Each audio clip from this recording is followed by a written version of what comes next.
Thank you for listening to the Dog Trainers Podcast, a podcast created by dog trainers for dog trainers, or anyone who's ever fallen in love with man's best friend. And I think that we were talking about kind of like, how does one go from obedience into behavior? What's interesting with dog training, and tell me if you guys relate with this, like, let's say you learn obedience, right? Sits, down, stays, all that stuff. Funny enough, if you start with obedience, there will be a time in your career where you realize, if I develop a very strong heel, a very strong sit, a very strong stay, a very strong down, a very strong come, why do 95 to 98% of behavior problems go away?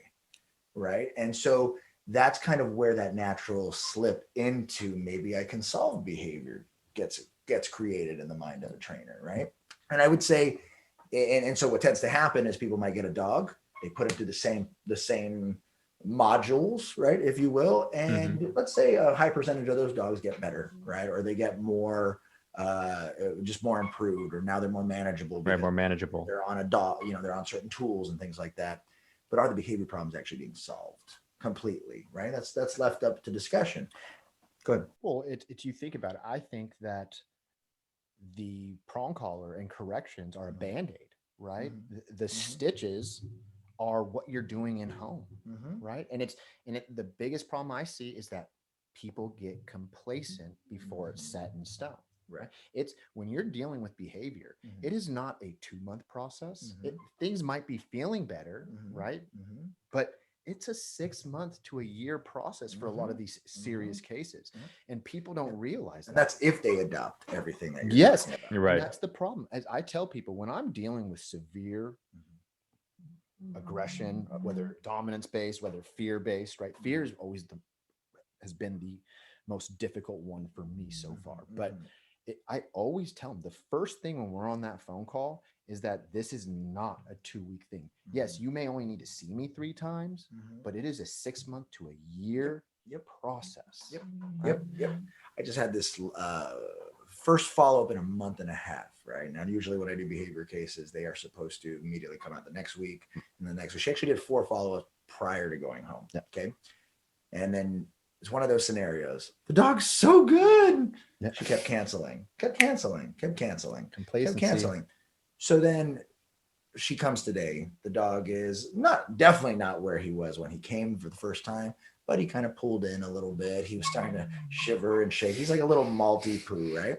And she was still so ecstatic. And I said, you know what? You are happy with 40% better. I said, this dog is not where he was before. He was stressed. He was confused. He was jumping all over. He goes, he doesn't act like this at my house. And I said, yeah, because at the house, there's nothing going on. Right. As soon as we made I said, you are the dog's coping mechanism. I said, your dog's an alcoholic and you're a beer. Anytime he's stressed, he wants to drink you. That's why he wants you to pick him the fuck up all the time. And she goes, oh, and I said, what we have to do is change his coping mechanism. So I said, go put him in a down state. She couldn't put the dog in a down state after a month and a half post-training. I grabbed the leash. I said, go to your bed. He goes, fine. Yep. Well, but it's the way that you carry yourself. The advantage that us trainers have on owners is we haven't let that dog run amok. We haven't given that dog so much inappropriate affection that it doesn't give a shit what you have to say. Right. What you guys are explaining right now is this may seem a little bit off the rails, but it's going to come full circle because is it jujitsu? No, it's not. You thank the Lord. You brought back up. But if you want me to, or no, fuck that. No, when you brought back up obedience versus behavior, or like kind of going through training as a trainer in terms of like leveling up, I guess you could say, right? The way most people see it. What came to my head as you were explaining was, this may seem a little off topic, but like some of my favorite like rap artists, it's some of my personal favorites who tend to be most people's favorites according to like lists and things. They all have a couple things in common. They've studied music enough, like actually studied music enough to know the ins and outs, like obedience work. They're very analytical about it, but in practice, in their songs, they throw a lot of that away. And because of that, they sound more unique. They sound more individual. And it's like the opposite of like the Eminem thing. Who I used to really, really love Eminem, but he got to that point to where he rhymes words like nobody's business, but they don't always make sense anymore. It's just like rhyming words now, Whereas back in the day, his songs were music with a story and but yeah, right. And obviously he's like a great rapper, but there are other rappers who don't rhyme as much as Eminem does, or probably couldn't if they wanted to, but their songs are just better to me as music. And I think of that because while we're sitting here talking about, this lady couldn't put the dog in a down, and this explanation that you gave her, it's short, it's concise. And the way that those two things kind of tied together in my head, like rapping versus dog training, is the obedience stuff. You have to learn the structure. You have to know what the foundations are. You have to know what the blueprint looks like. Then once you're good enough, you can simplify it down. To me, all the best dog trainers know it all. They can be complicated, but they're good enough that they can make it very simple. Well, that is the struggle. Is most of the clients that I have say that other dog trainers just confused them. Yep. Mhm. Yep. Right. Yep. Yep. It's like you talk about downstay and play stay. I used to think that it was the fix all to everything. I thought it was like the Just put your dog in it fix everything, right? Yeah. And you slowly learn that it's not that play stay fixes everything. It's that it gets the dog the hell away from that owner. Yeah. Right? I mean, That's actually really, a good point. it gets the dog away from the owner. And then once it's away from the owner, we shift to downstays, sit stays, right? It's teaching the dog to cope. yes. Away.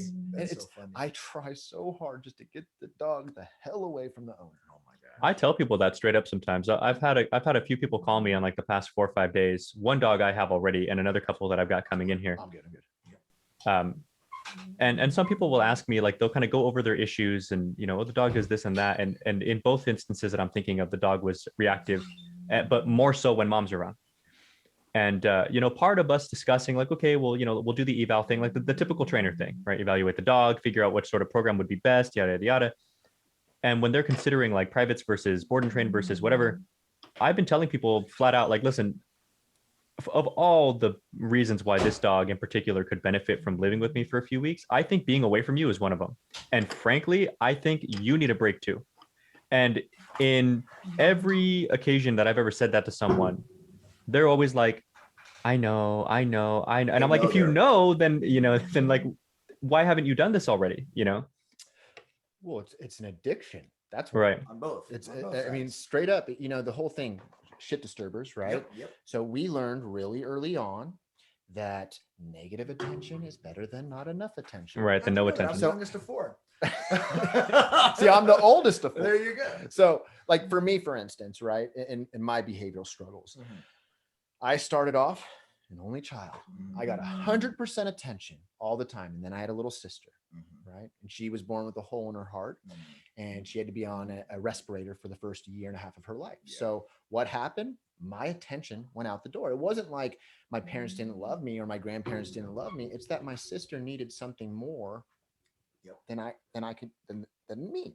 Right. So what ended up happening is I started acting out. And you saw this at a young age. My mom would say, "Hey, John, put that beer bottle down." And I would look at her and she would count. Like 4 years yes, old. no, like 3. I'd look at her and she'd start the countdown. 5, 4, 3. And I would stay standing until she got to 1, where I would squat. And then she'd think it'd be done. And then I would still be holding the beer bottle and she'd say 1, 0, and I'd throw the beer bottle and then the camera would go off, right? Oh, no. Negative attention is better than not enough attention. The same goes for our dogs. And that's whether you're the youngest or the oldest, right? We learned that early on. It might have took us to our 30s to understand it. Right. But that's why I feel that I am better at dealing with behavioral cases because I know what they're feeling. I know what they're thinking. Right? I think you're able to kind of empathize on a 100% on a different level. And I think out of all my siblings, actually, no, I take that back. The amount of introspection that it takes, right? I think this subject has come up before, like, is self-growth correlated to your growth as a trainer, right? Like, is... Yes, I think. 100%. I think so. I mean, just for example, I don't tell very many people, but whatever. Please tell the thousands of listeners we have. I used to struggle with addiction, right? Big time. I had to go to a 2-year behavioral modification program to get better, right? The little 30-day rehabs did not work for me. I had to go to a 2-year level 6 behavioral modification situation. And that set me up to be what I am today. Wow. Right? So you think about it. When I used to cuss, right, in this program, it was 5 hours on the bench. Whoa. If I confronted somebody with profanity, 13 hours on the bench, right? And so say I'd get 36 hours on the bench. Well, on the weekend, I had to sit on a bench, no joke, back against the wall like this for 36 hours Like straight. military style? Yes, military style. Mm-hmm. And it's not that another trainer showed me play stay. Mm-hmm. The behavioral modification that I went You through did. taught me that, because there was a moment, crazy. you know, I used to always be restless leg syndrome. Mm-hmm. And it was that time on the bench that I was like, why am I doing that? Mm-hmm. And then I'd stop. Coping mechanism. Yep. Right. Yep. I'm sitting there wondering why I'm acting up constantly, showing my true behaviors, why I kept on not making my bed, why I had to keep on cussing. Right. Mm-hmm. Mm-hmm. And then maybe it was 6 months into the program that I sat there and I just broke down. Why am I destroying myself? Right. And it's sitting on that bench for 30 hours every single weekend while other people were getting free time to watch movies saved my life. Right. And I translated that to dog training, right? Teaching our dogs to cope. Now, you know, there's so many trainers that want your dog right when it gets on play stay to go straight into the down. Yeah. Not me. Yeah. I want that dog standing, and if it's full of anxiety, I want him to figure out how to sit on his own and work himself through the levels and then go into a down, even if they're shaking. And then eventually, whether it's 45 minutes or 3 hours later, that chin hits the ground and he just learned how to work through it himself. I had to let go. Right. I think that's awesome. I think that's awesome. Like, it's cool to know that you went through that growth. Oh yeah. Right, on your own. And I think that's kind of where it allows you to connect with a different form of logic. It's like an experiential first person, 100%. you know, not viewing it. Dude, Right? this program was so intense that so there was like 300 people struggling with addiction. And every Wednesday and Friday night, we would have these things called games. So you'd get indicted by the house, right? So most people would get 3 to 5 indictments, but my entitled ass would get like 45 indictments. So they would be like, what makes you think we want to watch the movie that we want to watch a different movie? Just because you watch the movie doesn't mean the rest of the house has to watch the movie, right? Why is it that you think you deserve 3 cranberry juices in the morning and everyone else only gets 1? So like, they'd be like, why are you such a little bitch? Right? Like they'd be calling you on like, why can't you clean out the sink when you shave? Right? I mean, literally calling you. And you know, at first I just sat there. Whatever, like prideful. Yep. Yeah. But eventually someone gets under your skin, and it's when they get under your skin that you get mad. And when you get mad, the truth comes out. Right.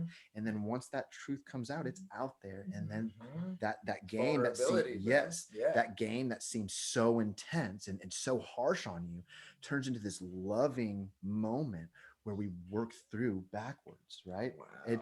It's a crazy thing. They literally break you down. 100%. Hey, and that's my program. I break these dogs down to the basics, right? They don't get anything. They get to look forward to eating at first.